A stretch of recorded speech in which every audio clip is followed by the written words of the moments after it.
Hello, xin chào các bạn đã quay trở lại với review 5 phút.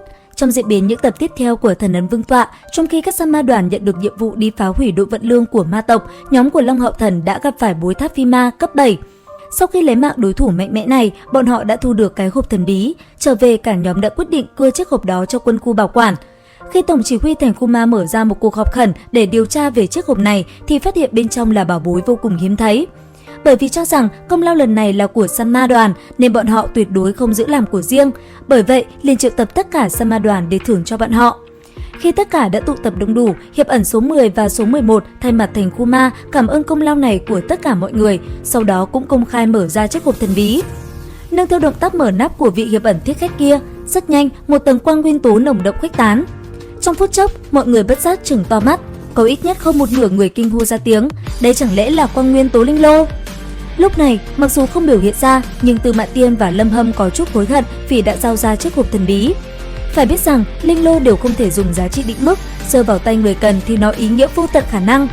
Ít nhất trong Săn Ma đoàn số 1 cấp sĩ, Long Hậu Thần, Hàn Vũ và Tư Mã Tiên đều có thể sử dụng loại linh lô này, hơn nữa vô cùng thích hợp. Hôm nay thời tiết tốt, ánh nắng rơi trên người quang nguyên tố tinh linh, bộ dáng uể oải của nó không mấy biến đổi, đang cố gắng muốn bay đi. Long Hậu Thần nhìn nó có chút thương hại, trạng thái của nó dường như không tốt lắm, thật yếu ớt, quang nguyên tố trên người nó thậm chí có chút không ổn định. Cứ tiếp tục như vậy, sợ rằng nó sẽ vĩnh viễn tan biến trong không khí. Phần thưởng là của tất cả mọi người, nhưng quang nguyên tố linh lô chỉ có một, ít nhất 1/3 trong số thành viên ở đây có thể sử dụng nó. Bởi vậy, đạt được phần thưởng chỉ có một người. Cho nên phải xem vận khí của mỗi người và khả năng lĩnh ngộ quang nguyên tố. Mục sư, kỵ sĩ, thêm vào 2 ma pháp sư thuộc tính quang nguyên tố, tổng cộng 23 người vây quanh Hiệp ẩn số 10. Các ngươi có thể tự phóng ra hơi thở của mình, tất cả tùy duyên, không thể cưỡng cầu. Nếu không, đừng trách tôi không khách sáo. Thanh âm Hiệp ẩn số 10 đột nhiên biến lạnh. Ngay sau đó, hơi thở quang nguyên tố hầu như không phân trước sau dâng lên, từng ánh sáng vàng lóe lên, mỗi một người có cơ hội được đến quang nguyên tố tinh linh như kỵ sĩ, mục sư, bao gồm cả ma pháp sư đều toàn lực phóng ra hơi thở quang nguyên tố, dùng ánh mắt khát vọng nhìn bé. Chỉ có Long Hậu Thần là khác biệt, hắn không hề phóng ra nội linh lực, chỉ là nhìn bé con vô lực, trong ánh mắt ôn hòa, dường như muốn hướng nó nói cái gì. Dương Vân Chiêu đứng phía bên phải Long Hậu Thần, gã thấy rõ ràng động tác của Long Hậu Thần. Tiếp đó, gã trợn mắt há hốc mồm nhìn quang nguyên tố tinh linh, tựa như lao vào vòng tay mẹ, phóng thẳng hướng Long Hậu Thần.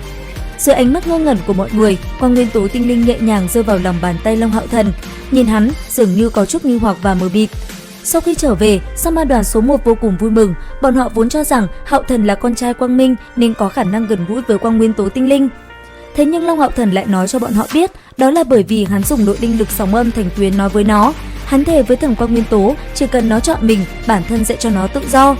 Nguyên tố tinh linh là nguyên tố tinh thuần trong thiên địa biến thành, có linh tính, sao có thể cưỡng ép nó? Bởi vậy, trước sự ngơ ngác của mọi người, Long Hậu Thần liền thả nó ra. Lâm Hâm, Tư Mã Tiên vẻ mặt ngạc nhiên, Trần Anh Nhi thì không tin nổi, Phương Nguyên Nguyên có vài phần khâm phục, Hàn Vũ thì ngẩn ra không nói nên lời, ngay cả Cao Anh Kiệt cũng vẻ mặt nghi hoặc. Chỉ có Thải Nhi, khuôn mặt giấu sau khăn che hiện nụ cười dịu dàng. Đúng vậy, anh ấy chính là ngốc như vậy đấy, nhưng cũng bởi vì lương thiện như thế, anh ấy mới là tên ngốc của mình.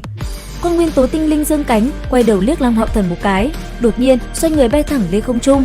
Sau đó, Long Hậu Thần lại đem công huân được thưởng chia đều cho mọi người. Tối đó, khi hắn và Thải Nhi đang chuẩn bị đi ngủ, thì bỗng có thứ gì đó đột nhiên xuất hiện trên giường họ. Không ngờ lại là quang nguyên tố tinh linh, nó phát ra một chuỗi thanh âm Long Hậu Thần nghe không hiểu. Sau đó, nó ôm lấy một ngón tay Long Hậu Thần, há miệng cắn. Thải Nhi ở bên cạnh hắn hơi kinh ngạc nói, nó cắn tay anh, chẳng lẽ nó cần máu của anh? Một nguyên tố tinh linh lại cần máu nhân loại, chứng minh một việc, nó muốn cùng hắn ký kết khế ước. Long Hậu Thần kinh ngạc nhìn quang nguyên tố tinh linh, bé con, chẳng lẽ ngươi muốn ở lại bên cạnh ta? Quang nguyên tố tinh linh không chút chần chừ, gật mạnh đầu, rất nhanh cả hai đã hoàn thành quá trình ký khế ước. Như vậy, Long Hậu Thần rất may đã thu được quang nguyên tố tinh linh, cũng coi như trong người có tới 2 cái linh lô, chưa kể tới lợi ích sau khi cả hai dung nhập. Điều này quả thật bá đạo đúng không các bạn? Video đến đây là hết rồi. Xin chào và hẹn gặp lại các bạn ở những video tiếp theo.